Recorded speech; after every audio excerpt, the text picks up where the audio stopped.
Hello जी, नमस्कार। कैसे हैं आप लोग। मैं हूं गोविंद पटेल और आप देख रहे हैं खेती की पाठशाला यूट्यूब चैनल।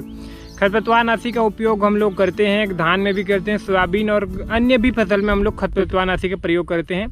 कई बार हमने देखा कि जो खरपतवारनाशी है, कई बार हमको लगता है कि काम नहीं कर रहा है और हमको उसमें दोबारा स्प्रे करनी पड़ती है।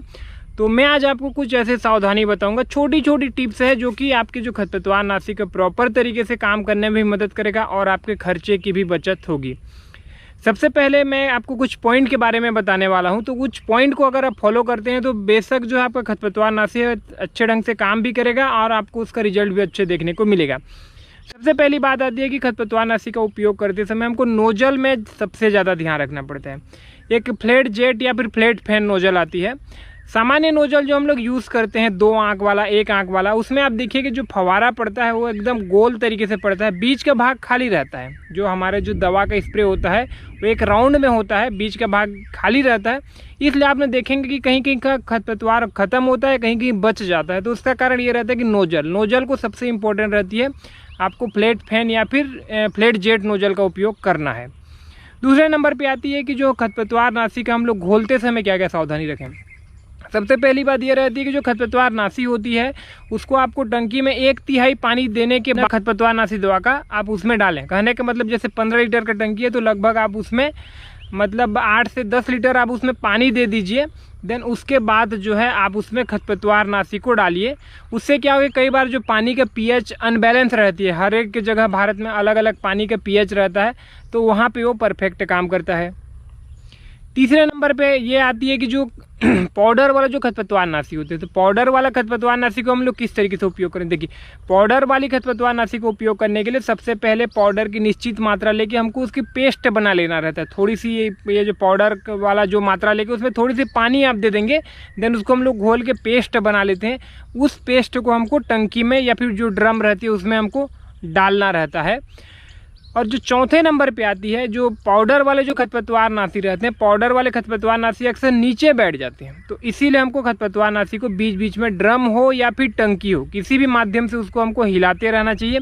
नीचे बैठने नहीं देना चाहिए, क्योंकि अगर नीचे बैठ जाएगा तो उसकी जो मतलब सांद्रता है तो वो कम हो जाएगी, कहीं कम होगा कहीं ज़्यादा होगा, तो उसका असर आपको फसल में भी देखने को मिलेगा। कहीं कहीं फसल दब जाते हैं, कहीं कहीं फसल नहीं दबते हैं, कहीं कहीं खरपतवार बच जाता है, तो उसका ये कारण रहता है। अगला पॉइंट ये रहता है कि जो छिड़काव का समय, देखिए छिड़काव का समय हमेशा सुबह वाला समय को आप चूज़ करिए। सुबह सुबह अर्ली मॉर्निंग एकदम सुबह से आप छिड़काव का काम चालू कर दीजिए, क्योंकि उस समय जो है हवा की गति धीमी रहती है। उसके साथ साथ जो खरपतवारनाशी जब पौधे में पड़ते हैं, कई जो सिस्टमिक खरपतवारनाशी रहते हैं, वो जो खरपतवार उसको ऑब्जर्व करता है, खींचता है। लेकिन अगर सन उसमें डायरेक्ट पड़े, डायरेक्ट धूप खिला हुआ है तो जल्दी से सूख जाएगा। देन उसके बाद जो खरपतवारनाशी इतना प्रॉपर तरीके से काम नहीं करेगा। इसीलिए सुबह छींटने की सलाह इसलिए दी जाती है कि जो हवा की भी गति धीमी रहती है, ये भी एक उसके खास कारण होते हैं। नेक्स्ट पॉइंट ये कि कुछ ऐसे भी खरपतवारनाशी होते हैं जो हार्मोन्स होते हैं, जैसे कि 2,4-D आपने सुना होगा, काफ़ी फेमस खरपतवारनाशक है। तो जो खरपतवारनाशी जो 2,4 हार्मोन्स वाला खरपतवारनाशी रहते हैं, 2 हार्मोन्स वाले खरपतवारनाशी को तो बिल्कुल आपको मिलाना नहीं होता है।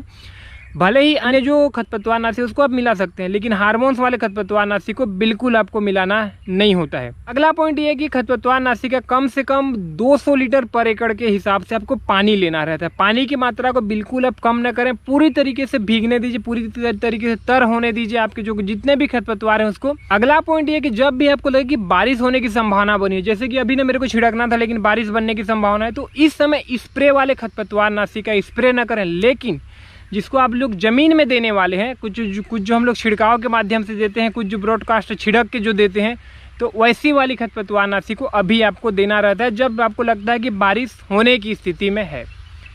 अगला पॉइंट ये आपको ध्यान रखना है कि जैसे बड़े बड़े क्षेत्र रहते हैं छिड़काव के लिए, तो आप एक पार्टिकुलर एक क्षेत्र को डिवाइड कर लीजिए कि इतने इतने क्षेत्र को आपको छिड़कना है। हम लोग क्या करते हैं, शुरू से चालू करते हैं तो आप देखेंगे कुछ जो छूट जाते हैं बीच बीच में, आप देखेंगे कहीं कहीं जो खरपतवार छूटता है, तो उसका वही कारण रहता है कि खेत को हम छोटे छोटे भाग में डिवाइड नहीं करते हैं। तो ये जो आपने देखा, जो छोटे छोटे जो पॉइंट है, इसको अगर आप ध्यान रखते हैं तो आपका जो खरपतवारनाशी प्रॉपर तरीके से काम करेगा, आपके खर्चे बचेंगे और पूरी तरीके से जो खरपतवार है आपके खेत में ख़त्म हो जाएगा। तो आज वीडियो को बंद करते हैं, क्योंकि बारिश अभी चालू हो चुकी है, अब कैमरा भी। तो फिर चलिए वीडियो को बंद करते हैं। वीडियो अच्छा लगा तो लाइक करके शेयर जरूर करेगा, अगर आप नए हैं तो चैनल को भी सब्सक्राइब जरूर करिए। तो फिलहाल आज की वीडियो में बस इतना ही। वीडियो को देखने के लिए आपका बहुत बहुत धन्यवाद। जय भारत।